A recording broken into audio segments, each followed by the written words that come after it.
Hey, what's up? It's Cam Peterson. Thanks for watching MotoAmerica on YouTube. Be sure to like and subscribe and follow all of our content. Struggle for him is that he's spent a lot of time racing in BSB, British Sport Bike, and he's used to Pirelli tires, and it has really been a difficulty getting used to the Dunlop. He finally found a tire he felt comfortable with yesterday, thought he was heading to a breakthrough, but Ezra Bobier able to take the measure of him right now. So the breakthrough that he was hoping was coming might not quite be there yet for Pash. The moment would be on a 16-pointer. It'd be a 3-point lead, wouldn't it? Would it be 25, 20, 16, 13, 11, 5? In fact, it'd be 1 point. Here goes. One point. See, that's exactly how Ezra did it the lap before. He set up wide, undercut him in the middle, and take the line. Talking to the team and talking to Rocco earlier, he said the bike's working better than ever. They've made some steady changes that have been all positive all around. They're going to continue to chip away at it and give him what he wants setup-wise.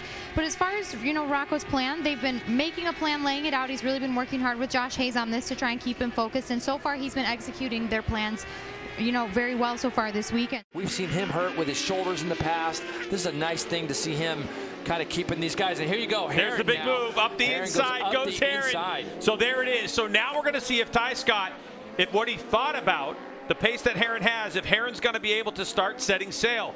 Let's see what Rocco does with Ty Scott through this big long turn 6. You can see, Greg, how defensive he's being going in there. Door open. And just opened that door, didn't he? That's exactly what happened. He got in there a little bit too tight, ran that bike out wide, and look at Almeida. He's working on lockoff again, trying to figure out a way to get past the 44. Herrin's going to take it through the final right-hand corner onto the front straightaway and take his Warhorse HSBK Racing Ducati New York Panigale V2 to another big victory. And Herrin style, front wheel in the air. Oh, and it looks like Lockoff gets around for that final podium spot. And Sam Lockoff, with a crafty move down the hill, will take over the position and hold on to it. Oh, and he has to make that chicane. Now you got Schultz and Petrucci, as we see a rider off in turn 4, but Schultz and Petrucci are together in 3rd and 4th. So we're going to keep an eye on those two this race, but the two bikes out front as Petrucci looks to go up underneath Schultz for 3rd place, and he's going to make it. Is he? He does. He makes it up underneath, and it looks like it's Escalante who's been riding so well this weekend, Greg. Man, I love how Petrucci's bike comes through and out of turn 4, Greg. Super confident. He gets up underneath Schultz. Is he going to run a little bit wide? Nope, he's going to keep that number 9 tucked tight down all the way through turn 6. Going to fire it out of there, and I think he'll start to get away from that 11 bike and see if he can make any inroads. Like a little bit different lines between those two guys even there. His body language shows he's got a lot of urgency, but it's not really netting him, as now it looks like the 34 Wyman trying to go up the inside. So there he goes. A great move, a little crossover move. He was entering a little bit wide so that he could cut it up underneath Rodeo. Now this is a track, Greg, where a rider can't get away.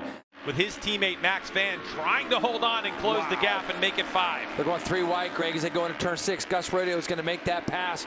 Cody Wyman's going to slot back into 2nd. Kayla was looking for a way through there on both of those guys. Wasn't able to make that pass. It gets really tight up there when you roll off the throttle going up that hill.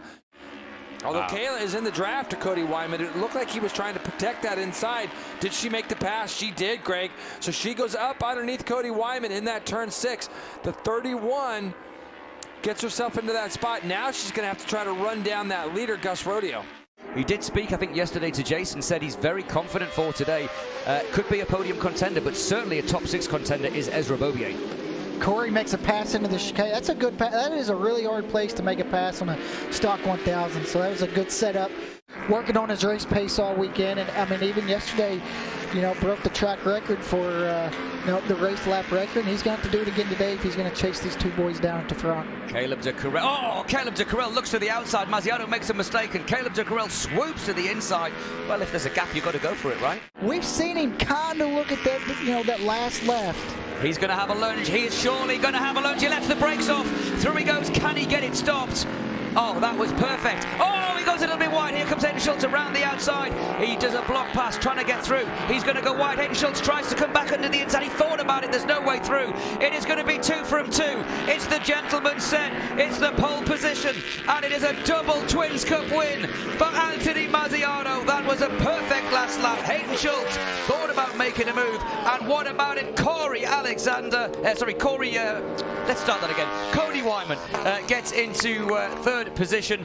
Here comes Jody Barry. He's going to finish a lap behind. Was thinking about it. He made the move, lets the brakes off, Yeah, and you can just see now right here, just getting it stopped, and you can see Hayden going to set up wide and try to get the run down the hill, but Anthony knew.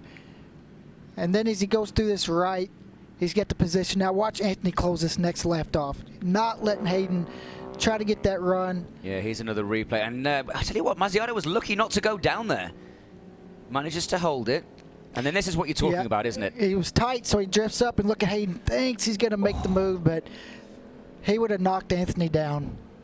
And Mazziato took the win. I mean, I guess the difference would have been if that had been the last sector, and there's Mrs. Mrs. Rodeo pretty happy with that for the win. Race number 2 of SportBikeTrackGear.com Junior Cup. Upper left-hand part of your screen when that light goes out. Oh, Gus Rodeo has a huge problem. He jumped the start and something weird, like his clutch started to engage and started to move forward without him actually wanting it to. Not sure how race officials are going to treat that one, G-Dub, so we'll have to keep an eye on that. Kaliakov does get the whole shot, though, and it looks like Gus still trying to play with that clutch and see what's going on with it, but obviously he went a little bit early there.